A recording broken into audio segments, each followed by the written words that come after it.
Hi, everyone. Welcome back to another episode of Ezoic Spotlight. My name is Sarah, and today I'm very excited to be interviewing Richard Patey. He's very well known in the SEO and website investing world, specifically for his newsletter, Website Investing Weekly, and his podcast.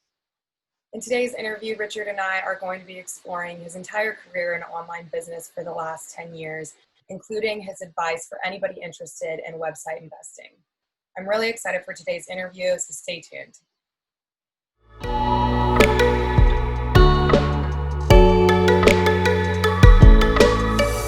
When did you decide that you wanted to get into online businesses, and what were you doing before? I don't think I made the decision to get into online business. I made the decision to leave my job Okay. at the end of 2009.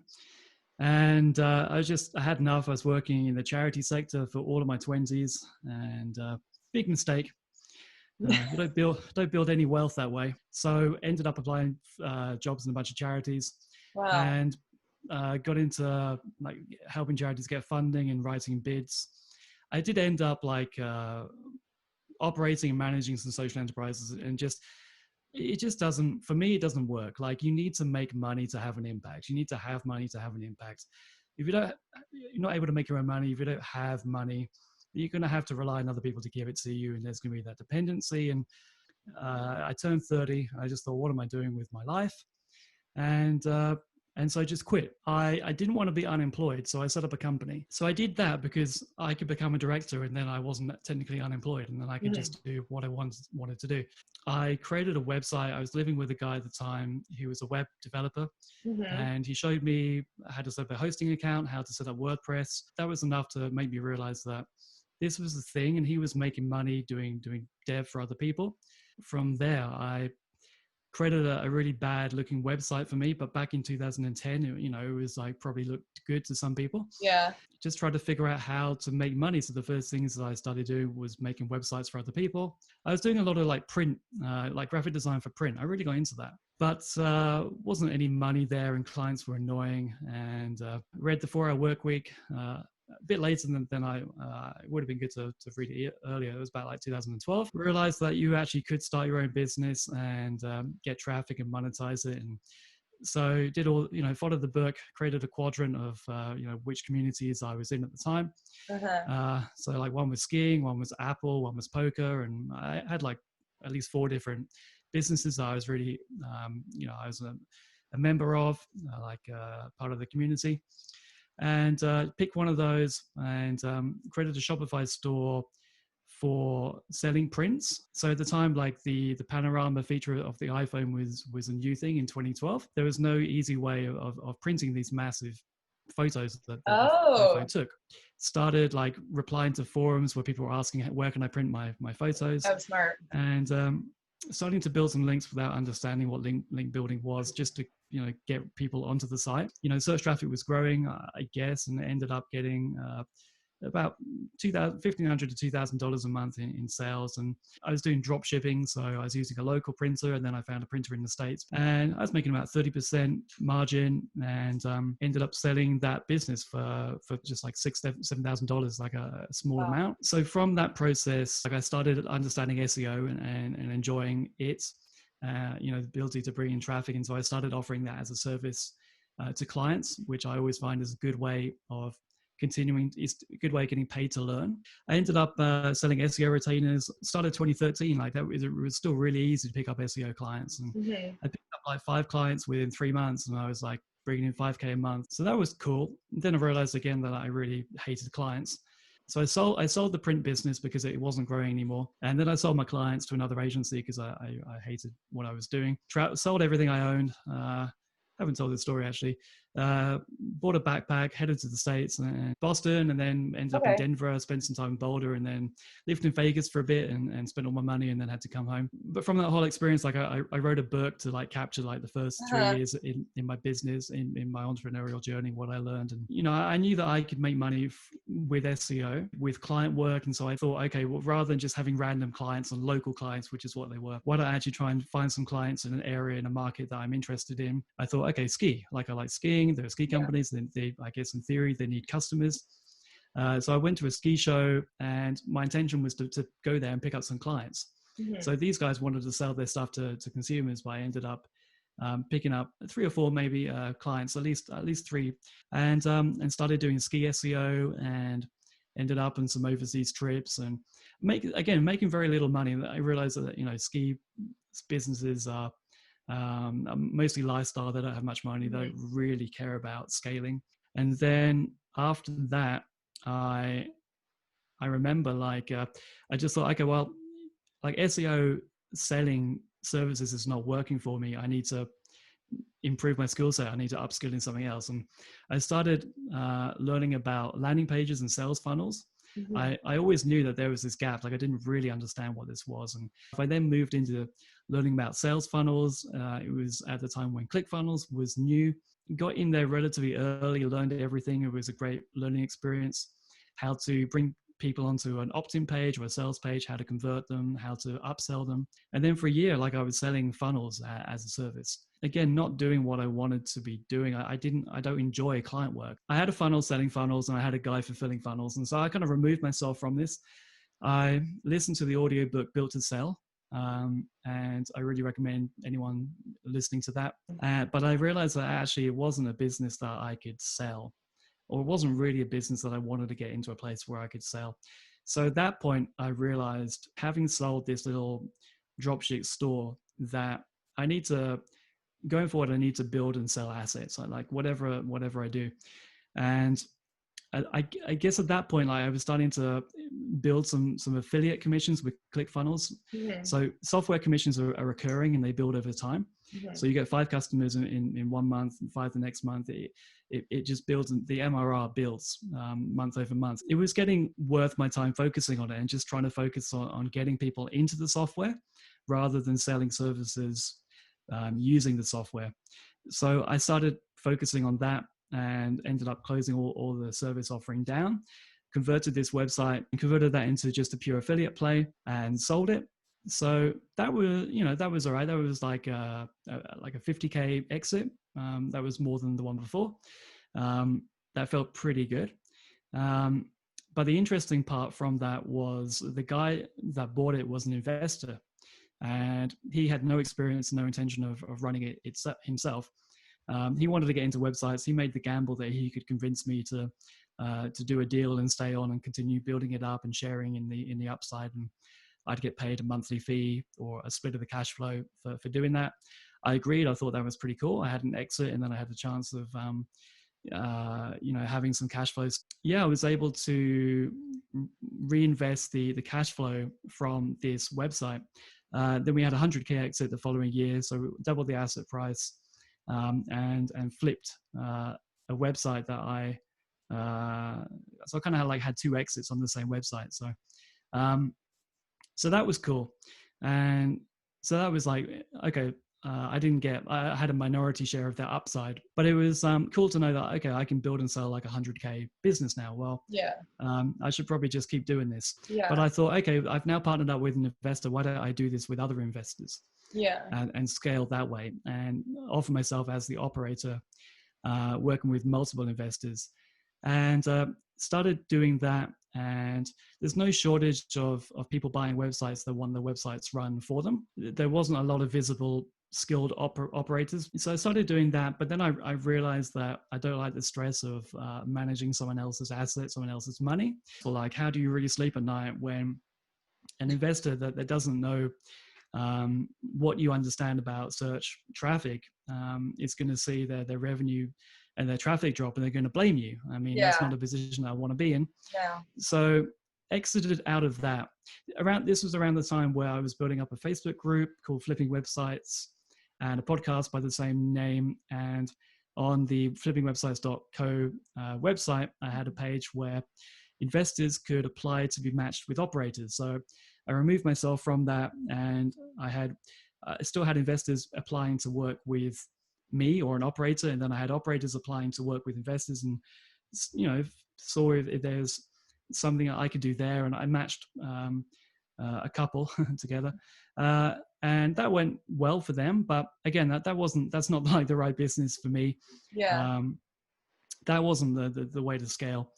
And but yeah, I learned a lot about how to structure like partnerships with investors and operators, and was growing a Facebook group that became pretty sizable. It is sizable now. Mm-hmm. I think I sold it about 3,000 members. I think it's close to 9,000 now. And sold that business to Andre at Alpha Investors, who was had a similar offering. We were doing basically the same thing. Mm-hmm. And he also had done for you sites that as an offering where he could monetize the Facebook group a lot better than I could. Mm-hmm. So at that time, the only monetization I had was a very small level of sponsorship. Mm-hmm. I had no clear path of how to really make money from the group. And so combining with him made a lot of sense, and carried on working there for a few months. And now we're at like end of 2019. And so, I mean, an alternative strategy, an alternative path would have been not to do any of that and just focus 100% on building up content affiliate sites to sell. Yeah. And repeat that process. But yeah. I got pretty distracted. I ended up moving into a bunch of different markets like Amazon and different niches like health. And I should have just done the exact same thing immediately after I had the exit. Although you've got a non-compete, but just like focus on what got me there. But I didn't. Anyway, almost completed the journey. And then end of last year, had that parted ways with Alpha Investors, and back to square one. Like again, like I had a small exit by doing that, and then figuring out, okay, well, what is it that I want to do? What am I best at going forward? And I figured that I'm best at essentially media, like writing and audio and interviewing and obtaining insights that other people don't have the network, unique insights on the space of websites and website investing. But like, what is the best structure, the best business for me to do that? How can I set it up to make it the most enjoyable for me and the most scalable? So I set it up as a newsletter, as a paid newsletter. I have a hard time saying that apparently. And soft launched that end of January.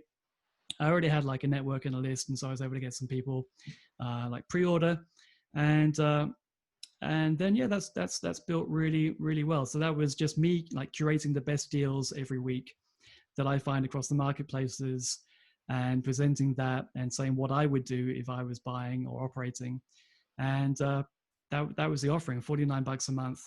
And that's now grown into something more significant. It's become part of a publication with a free newsletter, a free podcast, and it's becoming more and more, and just renaming it at the moment. And it's going to grow into something a lot larger than, well, I don't want to give anything away yet, but it's going to be more than it currently is. And this is a great fit for me. So like media scales, I got to like a couple of months ago, like I was burning myself out. Like I couldn't publish 3 times a week by myself anymore.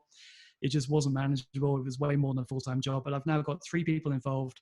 Mm-hmm. One helping with the Monday newsletter, which is a free thing. A deals analyst helping me put together the deals email. Mm-hmm. So going through all the marketplaces, trying to find gems.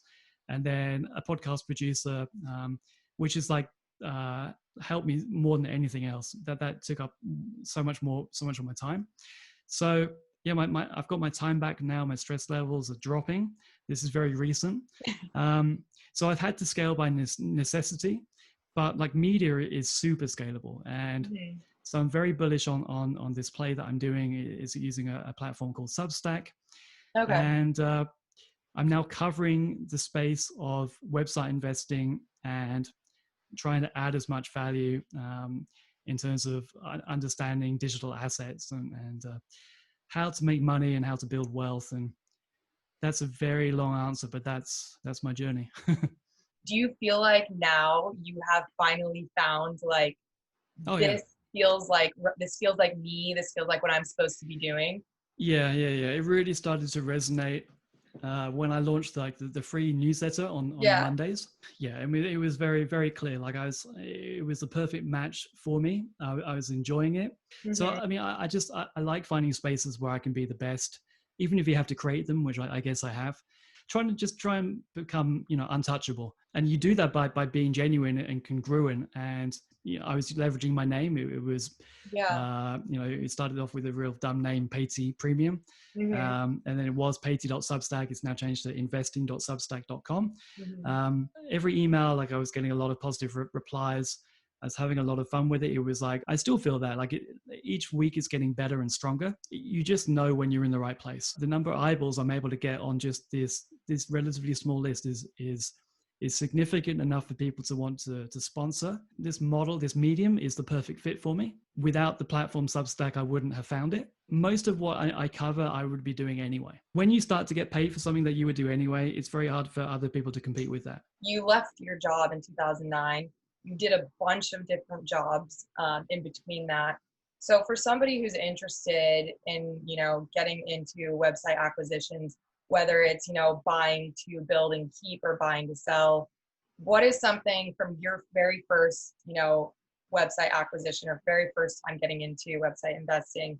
What's something that you recommend for someone, new to this right now? It could be like a piece of advice, or maybe like, I did this, don't do that. Do you have any kind of advice like that? So, I mean, for me, it comes down to, what are you trying to achieve? And for me, it's always been about building wealth and achieving financial freedom. And I'm still on that journey. It may not be the right thing for you to do.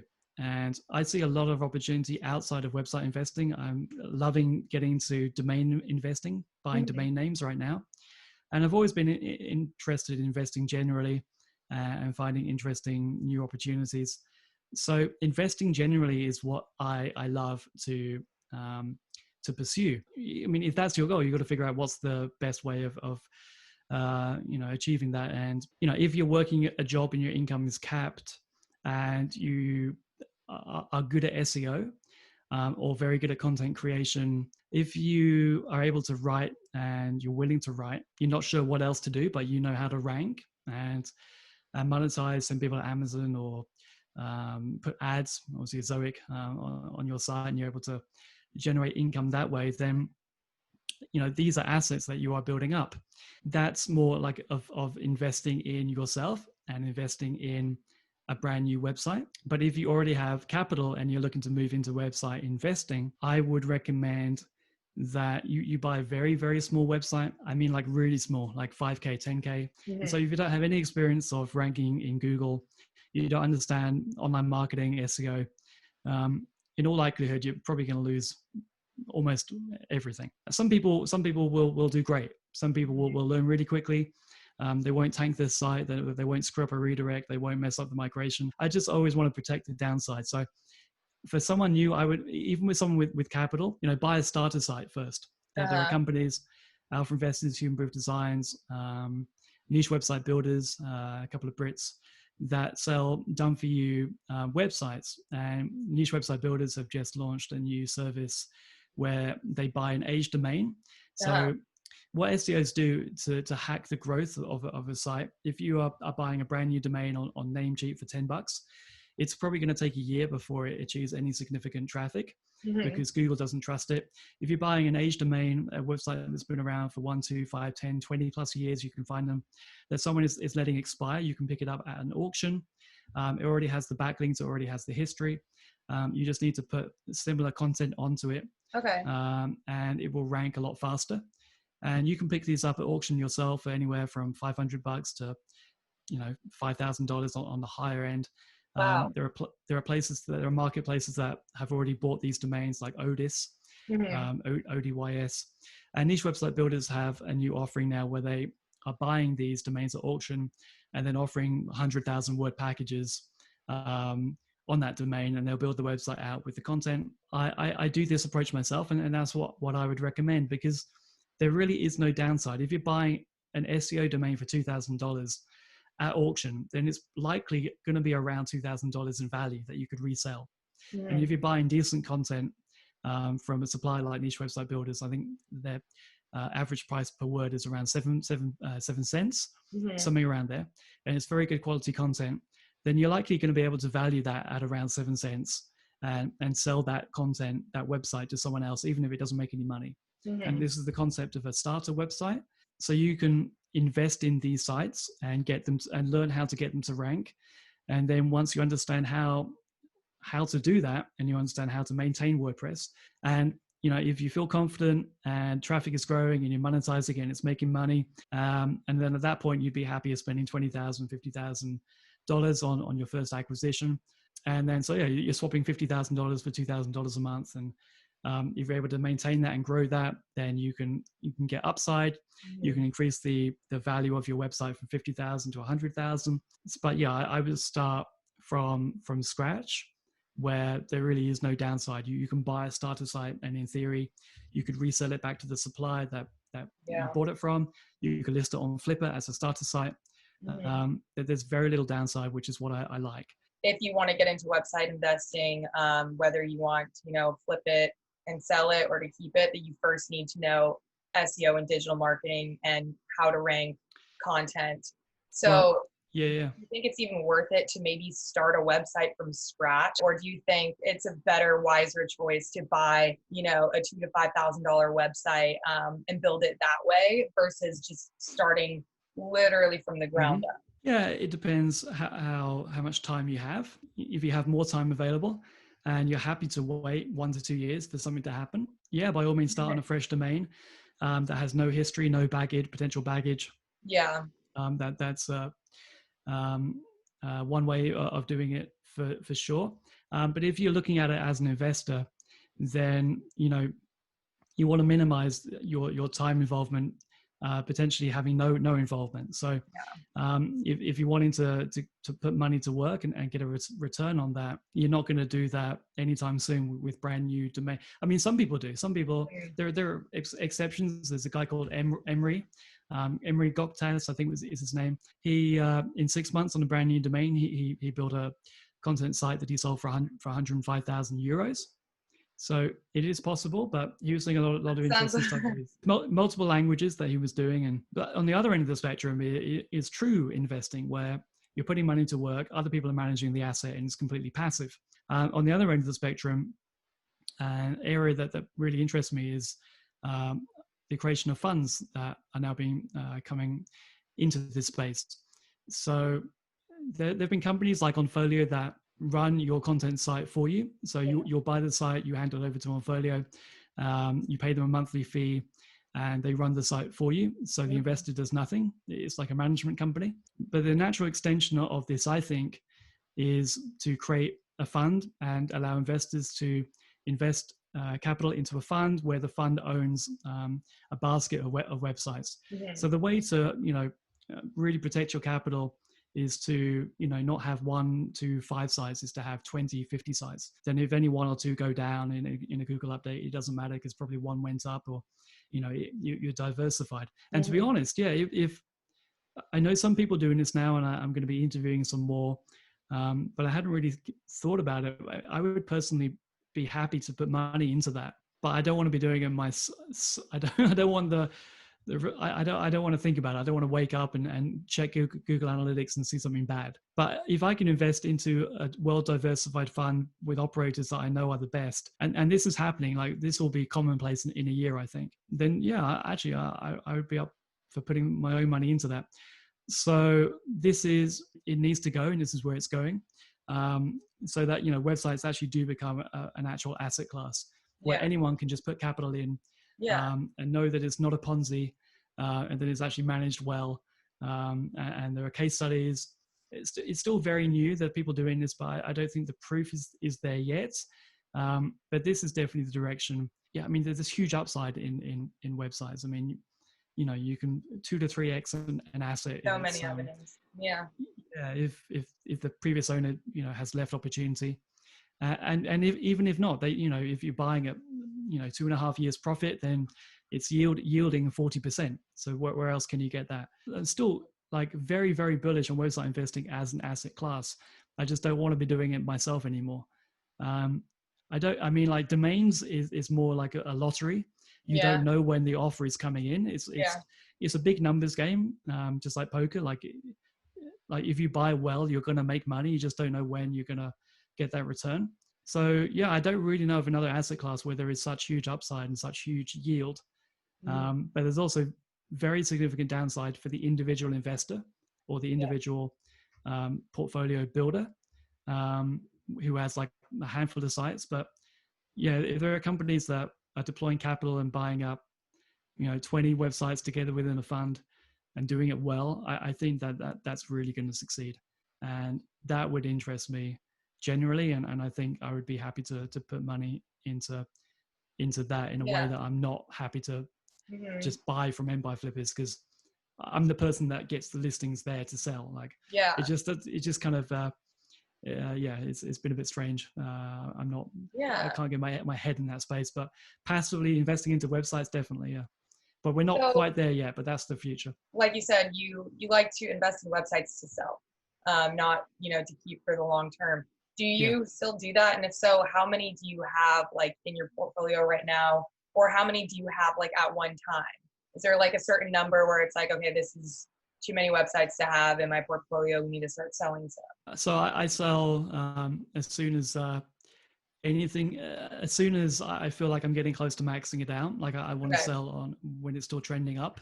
And I'm very happy to sell early. I'm very happy to leave upside, Hmm. because to me, like I know some people, I interviewed Ron Stefanski. It's very interesting to me to see that he included website assets in his own personal balance sheet.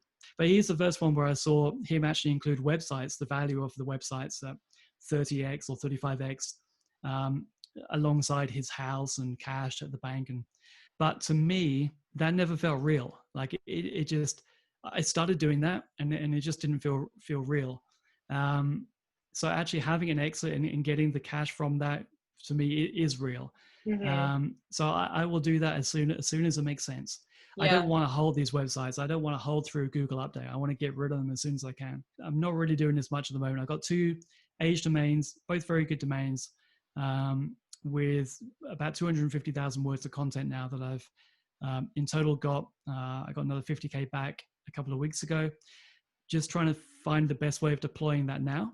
Hmm. I've actually got 4 Age domains, and I'm trying to figure out the best combination of them in terms of like 3-1 redirecting Yeah. sites into other sites. And so I'm seeing what happens with a recent acquisition on what looks like an awesome domain. I'm seeing whether it's going to take off. If it doesn't take off, I'm going to move all the content that we bought over to a very niche relevant domain, and put it all there and see if that takes off. But right now, I've got 4 Age domains. I don't want any more than 2 websites now, and Yeah. this is pretty much the last time that I'm going to be doing this. Like this media play with the publication, Yeah. this can really scale into a sizable business. Hmm. I don't have the desire to keep doing this, where I think you need to be the best at what you do, and I don't think you can do multiple things. So if you are actively investing in websites yourself as the operator, I think that's the only thing that you should be doing with your life. Yeah. And so there are companies that do that. I mean, well, to be fair, like Adam and Mark at Niche Website Builders, they do a lot of things, Hmm. but they're congruent in everything that they do. And they have this new Age domain, expired domain package. But I know Adam every month now is launching 2 or 3 new sites every single month. Yeah. On Age domains, adding like 50,000 to 100,000 words. Uh-huh. And he's just churning these out now. And that's what he should be focused on. Yeah. So that's not for me. So, I mean, honestly, having one website right now is a distraction, but I am buying domains Okay. because you don't do anything with them. You list them for sale. Yeah. Like I've got a kid now, and I just don't have anywhere near the amount of time that I used to have. And so I'm just trying to reduce what I do and be the best at what I do with a lot, fewer hours. Hmm. And I can't be the best at doing this. There are other people better than me. There's Matt Diggity. This is all he does. I don't think anyone could compete with Matt in the niches that he chooses to be in. But what I can be best at is this publication. And if I stay focused on this, I don't think anyone can compete with me. Also helps to have a chip on your shoulder. Just got to find what you're best at and focus on that. And this is what I'm best at. And this is why it's going to be moving more into like general investing. The main focus for now is definitely websites, but it's going to become more than that. It's going to involve other people. But I'm a media guy, and it's taken 11 years to figure that out. Yeah. So I know that you said, you have built your own Facebook groups, you're in Facebook groups. What kind of resources do you recommend to somebody who's interested in getting better at or is new in website investing? Any other newsletters or people that you look up to that you think, this is, what you should keep your eyes on right now if you want to get better? Yeah. So obviously the newsletter that I have, there's been, since launching that a couple of months ago on Substack, there's been a good number of people coming onto the platform now with their own publications. So there is a range of other newsletters in this space to find. So Amelia Gardner has one now as well. Oh yeah. So I'd recommend checking out Amelia's. In terms of people, be inspired from and to who are the best at what they do. I mean, publishing in terms of Google traffic, it's SEO. That's what it is. And so, follow who is the best at that. For me, it's still Matt Diggity. I would always think of him first, like, what is his approach on this? And that would be the person that I would say to look at how he does things. All the Facebook groups, that there's a lot now. So Flipping Websites is still the biggest. Matt has one. It's Affiliate SEO Mastermind. Yeah, that's it. Yeah, that's a good one. So there's a lot of these affiliate ones, a lot of SEO groups. But I mean, like, Facebook algorithm does a really good job of like actually just giving you like the best stuff. Like, just try and get to a place where you are the best at one thing. So learn from everyone.